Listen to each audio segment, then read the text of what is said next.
Happy May 4th, y'all. And Kevin Feige gives us the best trailer of the new MCU. Yes. Movie Minds. Minds. Woo!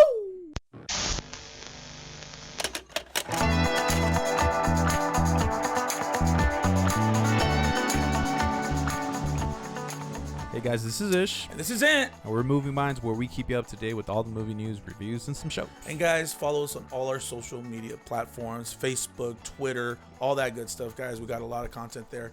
Check us out on movieminds.com or just Movie Minds. Look us up. We are there. Yeah. But other than that, let's go on to Worthy Mentions. Worthy Mentions, guys. I don't know about you, man, but there's a lot of things that's been going on right now in movies. And I think it's because we're back, baby. We're back. The COVID stuff is, I feel like it's saying bye-bye, and here we come with a lot more movie news. And one of the things that have happened, which is a big deal, is that our real good friend Deadpool. Played by Ryan Reynolds, just signed a 3-year deal with Paramount. What do you think about that, man?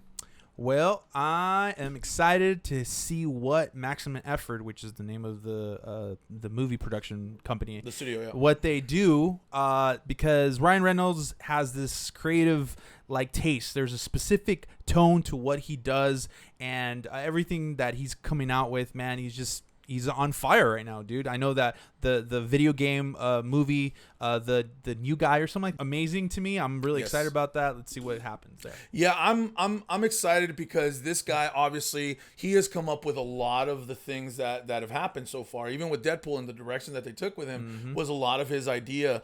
He wanted this to happen for years, but nobody would listen to him. And then obviously he did it, and they listened, and look at the success of what he's done so far. And a lot of these independent movies has also have been a lot of his ideas, and they've been able to implement him into what he's going to be acting in the overall story. And so I'm excited about this because he is going to come and bring Paramount and the studio a bunch of great content, especially because he's one of the biggest stars in the world right now. Yeah, for sure. I mean, I think it's Dwayne Johnson is the biggest, paid actor. Yeah. And I think right under him is Ryan Reynolds and the Tom Cruises of the world and the DiCaprios of the world. So I'm excited. I think he deserves it, and I think it's a very smart deal that Paramount. Yeah, for sure. It's probably going to go. A lot of his content is going to go to that streaming service for Paramount. Yeah. So we'll watch out for that, guys. We'll keep you up to date. Anyway, on other news, we have Finn Wittrock has just been cast as in the lead role for HBO's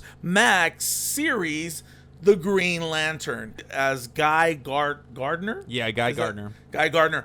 I am not too familiar with Green Lantern. I'm gonna be honest with you. Yeah. It was always one of those characters that I didn't familiarize myself. Right. But a series in HBO Max seems like something I would watch. Oh yeah, this casting sounds and looks really, really great. Like, that's a great Guy Gardner for those fans out there.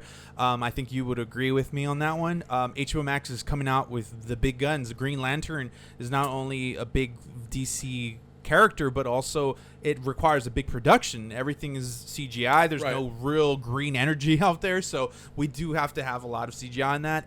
And for it to come to HBO Max the way they're doing it now, because everything seems to be canon somehow. They're creating a cinematic universe in a sense with inside their shows, like the Jim Gordon spinoff is actually linked to Batman. Oh, really? I didn't know that. Yeah, and so this one I think might not be, because it would be too. I think it would be too much of a show to take on that role. Right. But this is a great casting. I'm just excited to see some foot on the ground with this production. I just never seen this guy act before, to be honest. I think I've seen him in some things, but he's not very familiar to me. Big in TV mostly. He's like a big TV guy. But let's get this one thing straight. And we were just talking about him. Yeah. Nothing could be pretty much worse than what Ryan Reynolds did with the Green Lantern. Exactly. I think Ryan Reynolds will tell you that first. He'll be in the front line of that line. Let's talk crap about Green Lantern. You know what's so funny is that I hadn't seen the Green Lantern. I hadn't seen Ryan Reynolds' version until probably maybe 4 months ago, 3 months ago. First time ever. Because it was on HBO Max, I believe. Oh, yeah, it is. I was like, let me check it out for the first time. Jeesh. It was hideous. It was a tough watch. Terrible. It's and tough. Now I could understand why people just hated that movie. But look, It's this tough, but guy fun. does look he looks the part. Obviously, Yeah. he looks very Hollywood. There's gonna be multiple Green Lanterns in this, so it's gonna Right, actually because be there's another guy. The Guy Gardner name doesn't sound familiar, but I Just know that one. there's other ones. What's the Yeah. name of Green Lantern in the Ryan Reynolds version? Do you remember? Oh, geez, I don't remember. It's different right than now. Guy Gardner. Yes. So that's why I'm not too familiar, and that's why I was a little bit. Hey, I hope it goes well for him. I'm really pulling for his DC. I'm hoping they're able to get their stuff together. Hal Jordan. Mm-hmm. Yeah. There you go. That's Yeah, his yeah. name. Because you know what, Marvel is just, man, dude, they can do no wrong. So Yeah. I'm hoping DC could at least one day Yeah. be at that level. They're getting there, man. They're getting there. We could do it. We'll see what happens. But those are your worthy mentions. Yeah. On to Hot Tops, guys. So this week has been really fun. May 4th week, Star Wars week, of course. But right now we're going to be talking about some Marvel stuff. Marvel Studios dropped a humongous trailer, a Phase 4 trailer, actually, that revealed a few new things from our Eternal movie that's coming out pretty soon, some Black Panther information, and much, much more. We're going to be talking about this. This is the hot top of the week. I'm so excited to talk about this. Is this Marvel's huge sign to everyone? The movies are back? Absolutely.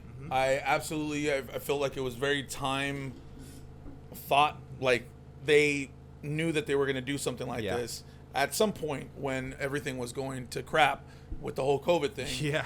And they said, let me release this trailer and let everybody know that movies are back. Guess who's back?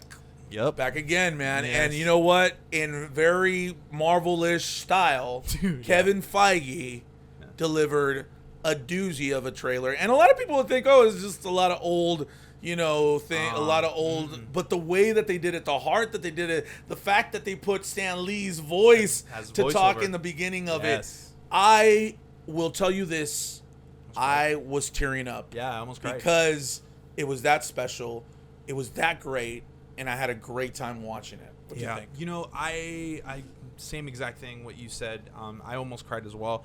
I feel like this is something that we should all really be celebrating, even though you don't really enjoy the comic book movies and you're not really fond of, the big blockbusters. Honestly, Marvel Studios and them and other studios that are very similar to them are really holding up the theater business right now on their own backs. Really, to be quite honest with you, this trailer is just a call sign to all movie industries that have been suffering this last year and a half, that there is hope. There's a light at the end of the tunnel, and we're gonna get back to some type of normalcy. Honestly, this is a huge uplifting for the whole movie industry. I'm so excited that they dropped this trailer right now. Your timing, what you said about timing, it's spot on, dude. And I'm here for it, man. Yeah. So many great things. I mean, the next 2 years are plotted out for us with this trailer. Absolutely. And then not only that, this was just movie theatrical wise, right? But they have Hawkeye, they have, Moon Knight, they have all this stuff going on in the streaming service. But now, freaking Feige said, that's that. Yeah. I haven't forgotten about your guys' theater stuff over here. Dude, my gosh. And did he give us a doozy? Let's start off by naming them. The Yeah. first one, Black Widow. Black Widow, yes. The second one, Shang-Chi. July 9th. And Shang-Chi. then that one's coming out September 3rd. And then the third one is Eternals, dude. Okay. November 5th, which is, I can't believe it's November. Right. Wow, I that's know really it's soon. gonna be here quick. Dude. Then we got Spider-Man No Way Home. Yep. December 5th, 17th. And then we have Doctor Strange and the Multiverse of Madness March 25th. Yep. And then the big doozy, Thor Love and Thunder. Oh yeah, Thor Love and Thunder, of course, you can't forget about him. Yeah, May 6th. But the one that nobody knew about, or that people knew about that they were going to do it, but they hadn't really come out and put anything out there, but with no date, Fantastic Four. Yeah. What do you think that him releasing everything and him not giving Fantastic Four a date means? Well, this is see, at first I was like, you know what, that last 4 at the very end of that trailer is more so saying, oh, this is this Phase 4 cinematic universe. I didn't even think of it at that. You just blew my mind, dude. Yeah, yeah. Yes. Yeah, yeah. I thought that was it. That was the reason why that 4 And it came could have out. been, but it is Fantastic Four. But it is Fantastic Four because I was looking at other just Fantastic Four stuff and imagery, and this is obvious. This is action obviously said that this is actually Fantastic Four's time to come out. Right. This is exactly the perfect timing. So I'm totally absolutely ready for that. I hope that. I mean, this might not be the thing, but Fantastic Four being at the very end is kind of like their version of their Avengers event movie. I don't know. Maybe because it is its own thing, and maybe bringing them onto a big movie like that might be a good sign for all of us that love Fantastic Four but never got a good Fantastic Four movie. But I don't know. Why would it be at the very end? I think they're going to bring them out. I think they're gonna show the new characters. And I to be honest with you, I even think they already have the cast for it. Yeah, I already think they picked them out. Yeah, maybe even people that are going to play them don't know it's going to be them. Dude, but they already had. They had meetings with John Kuklintz. What's his name? Really? Yeah. Oh, they had meetings with him already. and his wife Emily Blunt. Wow. See, that's dude. They would be perfect. I know I think we talked about this before, but they would be perfect. They would be perfect, and not only that, but the Invisible Man or the what's his name? The leader of the Fantastic Four would be a very good leader thus far for the MCU. Yeah, just a leader. He's just a really smart guy. That would be good. You could see him as a leader. You could see him as somebody helming the spot that once maybe Captain America had or Tony. But to be honest, we don't know what's going to happen down the road, dude. I still feel that we will see Tony and Chris and Tony and Steve Rogers Chris, Evans come back, and so I'm really excited about this. One thing I do want to mention, and the movie that I'm going to pick out of all the movies that are getting, and maybe you're going to want to talk about the same one, and we can, but the fact that the Eternals are coming, that's the one I want to talk about, bro. It's amazing, and I'm going to say this.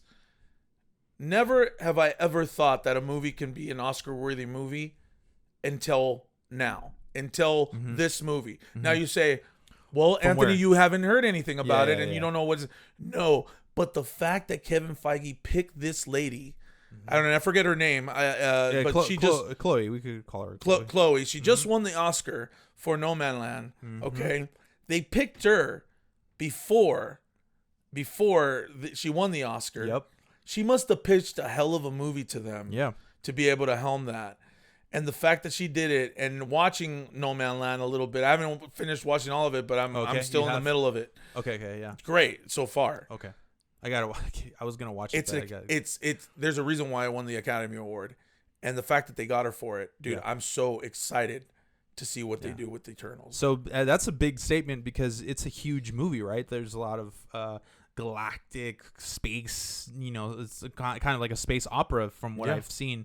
I was reading Kevin Feige's comments about the whole process of bringing Eternals to life, and it was Chloe that actually kind of it wasn't part of the pitch, but she did eventually get to the point of pitching the whole story. Okay, and they loved what she did. As a matter of fact, there's a rumor out there that I read somewhere, and that it states that the executive producers are raving about it. They were about that. They were blown away about the pitch and the idea and the grandeur idea of Eternals. And this is going to be, to your point right now, but what you said, this is going to be pre everything, right? Free everything. So we're going to see Thanos. We're going to see why people became stuff. And I can understand why Kevin Feige already set everything up, everything that we know thus far. And for a movie like this to be able to explain something add a different layer to it, right? dude.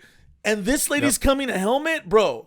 This is the first time I think Oscar worthy, maybe. Yeah, and honestly, when you said it, I was like, man, can it be possible? But after reading something like this, I'll maybe he's right. Please, yes. A presentation that Chloe put together about a very bold, very ambitious sprawling of 7,000-year story of humanity and our place in the cosmos. So it sounds like there's gonna be a lot of philosophical big ideas in it, and to be honest with you, why not be very much so a winner of the Oscars like that? Because if it does bring something to the table that maybe we've never seen before, and it makes us question about where we are as humans, I know that's really deep, and I know that sounds really, really big. But a movie like this can actually bring those ideas to the table, and this Oscar-winning director can just do that. Exactly. Yeah. So. I don't know, man. Super excited. The other news is, how did you feel about Wakanda Forever, man? That's the other biggest news. Dude, so what a perfect title, right? I loved it. I freaking loved it. Yeah. I can't think of anything else better than that. But like putting a Black Panther 2 on it would not make it just. Honestly, I'm getting nervous after watching this, to be honest with you. Okay. Because, dude, what are they going to do without Chadwick Boseman, dude? What are they going to do without Black Panther? Trust me, Coogler. The name is on the title, and you don't have the actor anymore. What are you guys going to do? Look, I've been losing sleep over this at times because I'm like at the end watching a bunch of stuff, and look, Ryan Coogler is one of the best directors out there right now. He's the hottest thing going on in directors, and if anybody can do it, it's him. And there's a couple of things, right? Obviously, they're going to address that he's not there anymore. They're not going to. It doesn't look like they're going to. They're going to replace. They're not going to make someone be Black Panther the same, character. It's going to be something different. And I'm sure they're going to do it with class. They're going to do it with integrity, and they're going to do it with style. Mm-hmm. And Coogler can do that, dude. Yeah. And so I'm not worried about that. What I wouldn't say worried. Very, very curious as to what road they're going to take, because some out there rumors are that Dashaku might become a Black Panther, which was the big guy that he fought, that he almost beat Black Panther when he was trying to be Black Panther, and he almost beat him by inches, almost beat him. I don't want that to happen, but they're saying that it could happen, right? The other is the love interest, right? Oh, the love interest, right. Played by Lupita Nyong'o. That's another possibility of maybe happening. Maybe. Okay. The other one is the one that's been out there for the longest, which is Shuri, which is his sister. Yeah. I don't like that. I won't respect it, and I don't think they'll go that way. Yeah. My preference, and you're going to think I'm crazy, but I don't know how to do it, how you do it.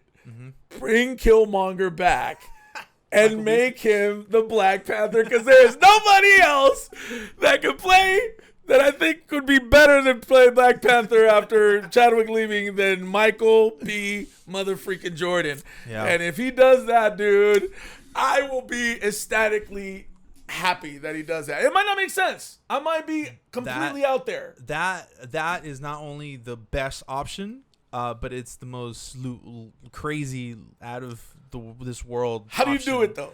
You can't. I don't think you can. I'm sorry to burst your bubble on that one. I know, but I don't think you can. I would love that. I would. Twin brother? Oh my God. Yeah, maybe. Right. His twin brother from Sacramento instead of Oakland. So I honestly, I can't see any. He wanted to be thrown in the ocean. Maybe he got thrown in the ocean. He's like, oh shit, it wasn't that bad, bro. You never know. Yeah. Anyway, so great things happening in the MCU. Dude, there's very promising future. So that is your hot tops, guys. Yeah. All right, guys, let's go on to streaming and chilling. Here we go. I'll go first real quick. Okay. It's going to be fast. Yep. This movie that it's not a movie actually. It's called Kid 90. It's a documentary that I watched on Hulu. It came out in March, you told me. I wasn't sure exactly when it came out. I was just very intrigued by it, by the commercial that I watched on Hulu. And it's about Punky Brewster, the girl that plays Punky Brewster. I don't know if you're familiarized with Punky Brewster, but she was a child star. She was really, really famous. She was one of those girls that had probably the same fame that maybe Macaulay Culkin had when he was rising up in fame. And so I've seen her before. It goes into her life of just with her friends, of all her famous friends when she's growing up, as she becomes a young lady, as she becomes into her teens, becomes into her 20s. And so it really, and she always had an identity crisis, an identity, problem with her having big big breasts and when she grew up, and so for her to get jobs in the industry that wouldn't give her because she was the the Punky Brewster, the lovable little girl that everybody knew. So when she was going through that, she went through a lot of issues with drugs, and then while she was going through all those things, she would always take her camera, her video camera, and record everything, her parties and everything. And guess what? In those parties, she would hang out with all the stars. Of course. Yeah. The stars that we now know, like Leonardo DiCaprio, like just a bunch of them. And a lot of them were a lot of kids that we know of committed suicide.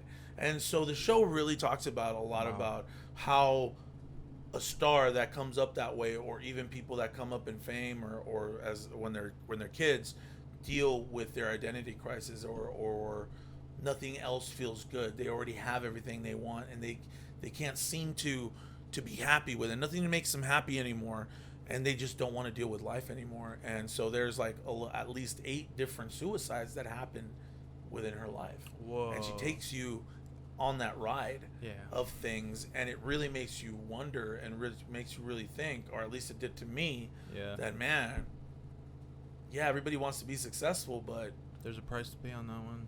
When you're successful and there's not really anything else that you want, that your mental health is very important to have, because it could really lead you into doing things that can end your life. And so she went through that. She had those thoughts, but she came out ahead. And so it's cool to see everything and see all the stars that come out. I'm not going to spoil it so you guys can see but there's a lot of stars in there. One of the biggest one is probably Leonardo. But it's a really good movie. Check it out, guys. It's on Hulu, streaming right now. The movie, or the documentary, is Kid 90. Cool. So thanks, man. There it is. Appreciate that. I am ready to dive into a lot of documentaries. Like, I have been watching some stuff on HBO Max where I'm like just trailers and stuff, and I'm like, man, I gotta watch that. And I have like a list of things I want to watch now, and so I'm gonna start diving into it. I think maybe next week is my last time I like really give a suggestion that's not a movie. I'm gonna be diving into documentaries for the next few months or two. Cool. Yeah, I've been on that. Let's do it. But to end on a high note, because this is a little bummery, man. You like made me like sad. Oh shoot, my bad. I was just joking. So I know everyone celebrates May the 4th. It's a huge Star Wars day. I feel like it's my birthday sometimes, to be quite honest with you. That's like cool. People send me It is messages almost your like, birthday. "Hey, May the 4th" and stuff like that. Yeah, I have a lot of people like send me. One of my friends, he's gonna give me a legit like hat from one of the merchandise from this show that I'm about to talk about, which I'm really excited about. So thank you for that. Anyway, so Star Wars: The Bad Batch just premiered today actually on May 4th, which is May 5th right now. But it's a story about clone troopers that are actually raised up as pretty much the Bad Batch of the group of clones, right? Because they're all clones. But these have specific powers. Some have heightened abilities. Some have heightened like visual, targeting and all these other great things. But the chemistry of the 5 brothers are amazing. It's so fun to watch. And this story picks up right after Order 66. So all the Jedi are being killed, and they go through this whole process of trying to understand what's going on around them. Now they're moving from the Galactic Republic all the way to the Empire, and so this is the story about them. This is animated. It's animated. Okay. It's by Dave Filoni. That's bringing you guys the Mandalorian. So it's really good quality. Honestly, it was an hour long episode. First episode. Looks really promising, and from what I've seen, a lot of other characters that a lot of you guys are familiar with, like Ahsoka and also the sniper that came out in Mandalorian, show up. So hopefully we could get some Grogu up in there too. So we'll see what happens, guys. But it's a really fun episode. It's Star Wars week. Why not try something new? On what? On Disney Plus. On Disney Plus. Oh, there you go. Okay. Yeah, guys. Sounds good.